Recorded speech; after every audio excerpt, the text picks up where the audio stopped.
Good, thank you. And I'll just reintroduce myself for folks who are maybe just joining. My name is Shannon O'Brien. I am a new public health physician with Oregon Health Authority, overseeing the viral hepatitis program. So as mentioned before, following in the big footsteps of Dr. Ann Thomas, who we just heard from.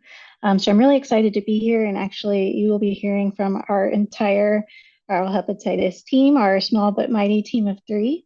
So we will be speaking a little bit more towards the Oregon Viral Hepatitis Elimination Plan. And you heard a little bit about this from Ann Thomas, and many of you may be relatively familiar with it, had a role in helping develop it, or in the iterations that kind of preceded this specific elimination plan. So we're excited to talk more about that and get into those 4 pillars of elimination more specifically. Next slide, Ann. Sorry. Just one at a time. My mouse is getting away from me. No problem. It's excited to give the presentation as well. So this first slide, we're really just pointing to the overall vision. And I think this is a great place to start because I think everyone here in this meeting shares in this vision. And the vision really is that we are all committed to the elimination of viral hepatitis in Oregon. So I think we all are in solidarity here on that point. And here you will also see a few other bullet points that are speaking to some of those key issues that we need to address in order to reach elimination. So things like promoting vaccination and harm reduction, we've already heard a lot about that. And we have so many people on who are working in that area, making testing and treatment widely available, reducing stigma and discrimination. That was another big topic that we talked about at the top of the meeting. And again, to Ann Thomas's favorite piece, using the high quality data that we have or creating new high quality data, again, to inform the elimination goals and kind of our strategies in our approach to those goals. So the next slide here, we're getting into the pillars themselves, and I'll just do a little bit of orientation for folks who maybe are not familiar with the plan. The plan itself, which has been linked into the chat, it looks like, has a lot of great information, resources, data. But the really key pieces are the 4 pillars or the 4 main goals of how we reach elimination. And then under each pillar, you will see that there are different objectives. And those objectives are ways that we can fulfill or satisfy that pillar. So pillar number 1 here is preventing new infections. And the way that we can do that is increasing harm reduction services. We've heard so much about that. And thank you to Ann Thomas speaking to the data around that. And we know that this is a really big source of transmission. So really key for preventing new infections. And then increasing vaccination rates for those hepatitis that are vaccine preventable. So hepatitis A and B. Next slide. And on to pillar number 2, improving health outcomes. So in order to improve health outcomes, of course, we first need to know who has viral hepatitis. So increasing screening and diagnosis. Once we know who has hepatitis and we connect those people with their diagnosis, we need to connect those people to care. We need to link to treatment. And in the case of hepatitis C, treatment is curative, so link them to cure. And not only that, linking to treatment and cure, but just monitoring of their illness, and that access to care is so critical, especially looking at those longer term outcomes that Dr. Thomas spoke to about cancer and other kind of longer term outcomes. And for the next pillar, I will send it over to you, Ann, to speak to this one. Thank you. I appreciate it, Shannon. Our next pillar is to eliminate health disparities and inequities. Dr. Thomas eloquently spoke to the data we have for Oregon, which mirrors the national trends that people who are Black or of African American descent, people who are American Indian or Alaskan Native have higher morbidity and mortality rates around viral hepatitis C in particular. So we want to reduce the stigma and discrimination in healthcare settings faced by people with or at risk for viral hepatitis. We've talked a little bit about that stigma and talked a little bit about why people don't get treated. It's not just the stigma, but it's also transportation issues, etc. Reduce disparities in diagnosis of viral hepatitis, knowledge of status, engagement with care, and community stigma around diagnosis.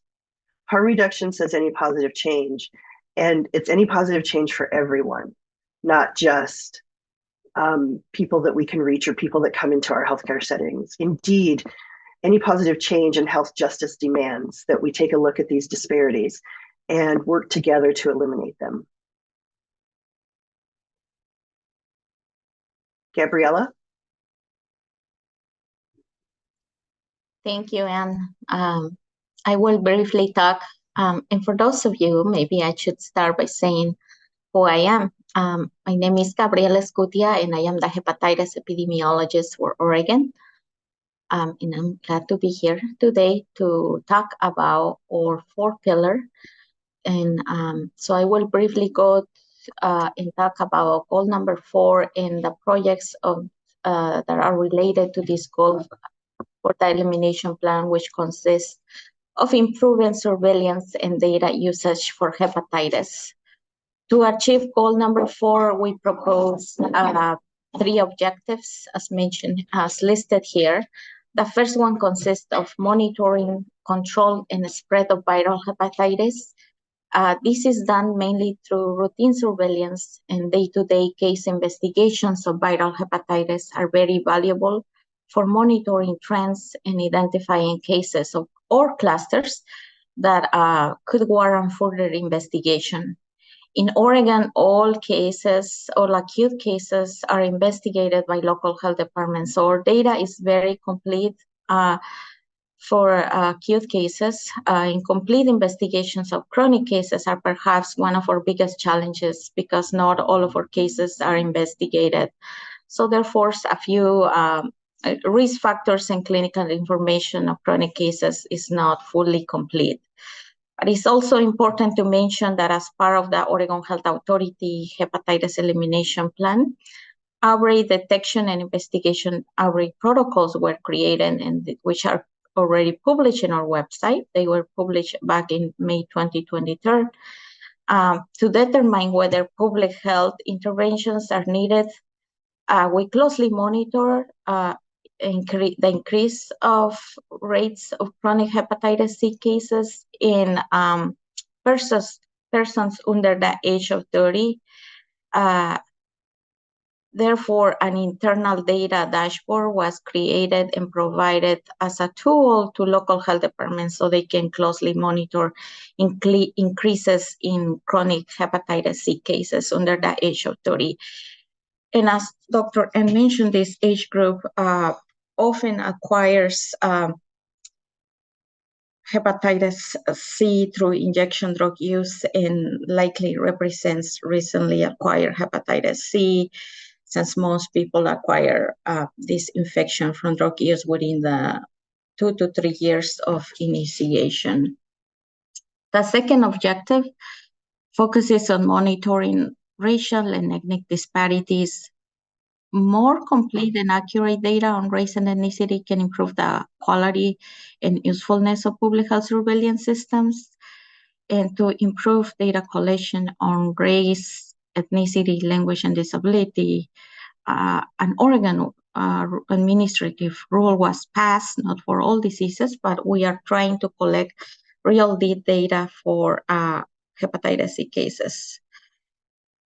In our Oregon Viral Hepatitis website, there is a monthly public dashboard which rates of viral hepatitis by age, race, ethnicity, and county that you can explore. And our last objective focuses on monitoring morbidity and mortality of viral hepatitis and tracking access to testing and treatment.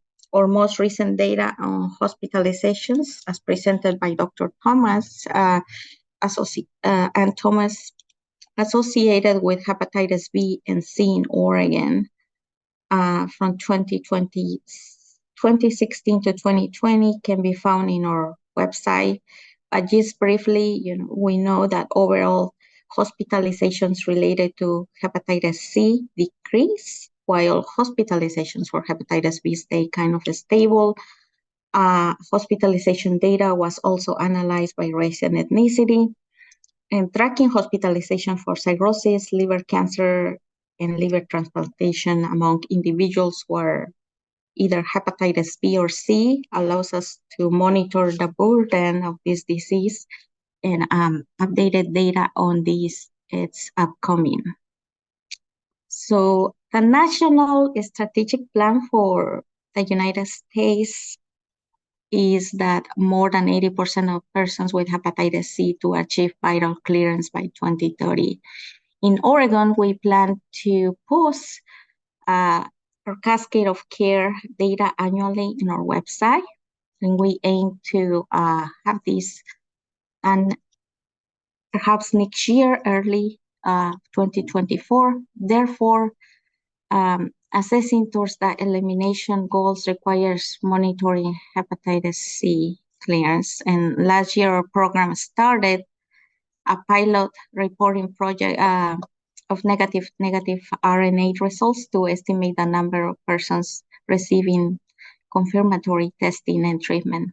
And this project will help us characterize the steps that follow a person's progression from testing to viral clearance and subsequent infection, which is critical towards the elimination goals.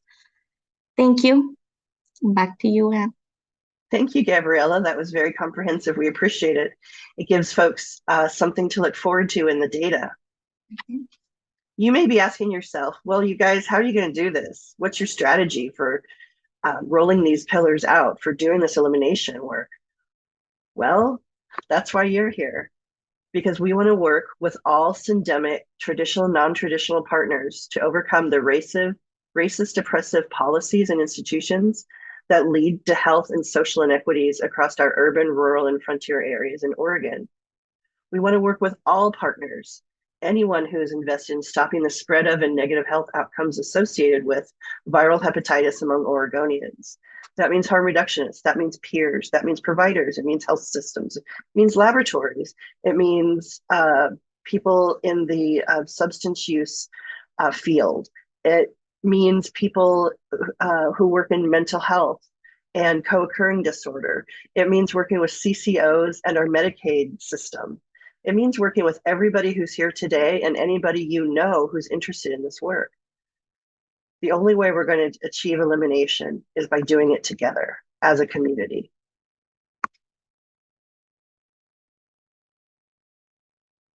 Now I'd like for you to meet the team. You've heard from us, but here are our little pictures.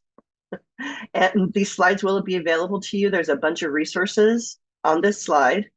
These, again, will be made available. And we just want you to see us as a resource. So if you have any questions, comments, concerns, wonder how we're going to do things or what's coming up next, please don't ever hesitate to contact us. We have our Oregon Viral Hepatitis email down here at the bottom that we monitor on the daily so that we can take any questions there, and then our goal is to respond to you rapidly and address any concerns you have. Thank you very much, guys.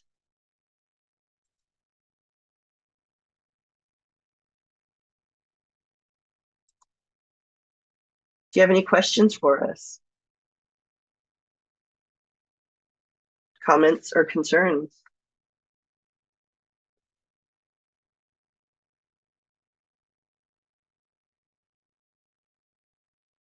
See, Hunter raised your hand. Go ahead, Hunter. Thank you all. That was really great. I really liked what you were sharing, Gabriela, and I was just curious, is this just to help my understanding, like, are we building new surveillance mechanisms, or was it kind of the same data that Anne was sharing and utilizing those ones, or are they kind of new data pools? What's the plan?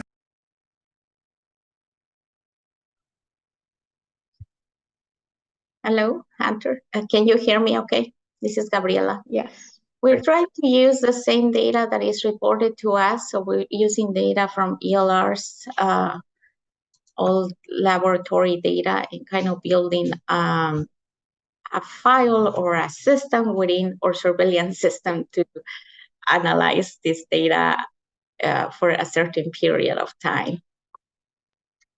Does that make sense? Yeah, that's really cool. Thank you. Really appreciate as a clinician. I think that you guys are thinking from a lens that's understandable to clinicians. Like it's not like just disseminating epi data. It's like putting epi data into a way that I can consume it. So I really appreciate that. Yeah, sure. Thank you, Hunter. Any other questions? I see another hand. Hello. One curious question that I have. We were at INSU this past weekend talking about hepatitis, and some of the cities have started talking about doing a Hep C registry and like a way of, population health that then clinics can kind of start accessing those patients and reaching out. Has there been conversations? I know I'm new to the world in Oregon in hepatitis. I'm just very curious. Uh, has there been conversations? Has there been pushback, or if there's anything there? Ann Thomas, can you speak to that? Are you still here?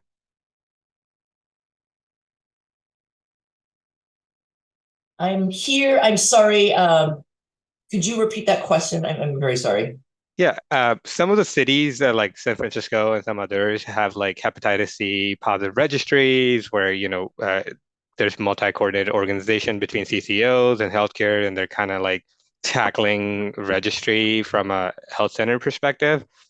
I'm wondering if Oregon has ever had conversations about developing a registry or having something that people can uh, um, work with CCOs or different partners to kind of reach out to those patients.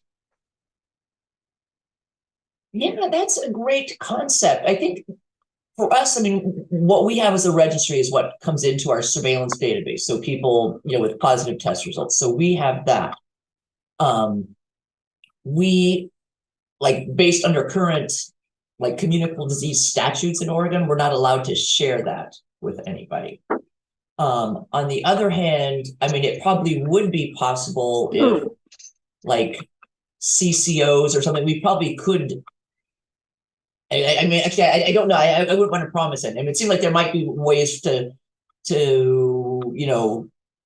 have data use agreements and share them, or amend the statutes, or administrative rules to include some data sharing stuff. Because actually, I think about it, that's kind of what the alert immunization registry is. It's this partnership where physicians do immunizations, and then that gets put into a registry that other clinicians could look at, and that we could do. On the other hand, I have no idea what the budget for the alert immunization registry is, but it's kind of something like maybe you do when you have $1 million to work on it or something. I don't know. But again, it's like there would have to be will to do that. Because it would be great to get someone entered into the system and then for their CCO to be sent. Like you could be tested at one place, at an outreach place, and we could get that in the thing, then people might notice that, oh, actually some new cases popped up over the weekend. Let's let's have our our peer or our our outreach person or social worker or whatever for our CCO trying to contact them, or notify their clinician at least. So the next time they're in, they could do something, but it's certainly possible. It would be a pretty big undertaking. And I just want to say, as a longtime HIV advocate and person working in the field, registries tend to really raise a lot of hackles, because there's people perceive that there's a lot of opportunity for abuse, and that's feasible. We've never had a breach in our HIV registry. However, I was at the community meetings when the HIV registry started back in the early 2000s, and I can tell you it was not popular. So just so you know, registries are a sticky wicket, and you're going to find people on both sides of the conversation for sure. And I just want to reiterate that we don't have any program funds for viral hepatitis in Oregon. So doing something like that will definitely take more resources than what we have at present. And the alert system is very much like that. Absolutely. I have the blessing of working in the immunization program 1 day a week, and alert costs a lot of money. There's a whole team of folks who run it. So yeah, it's a and great, you're right, Anne. My analogy kind of falls down when we think that people are less.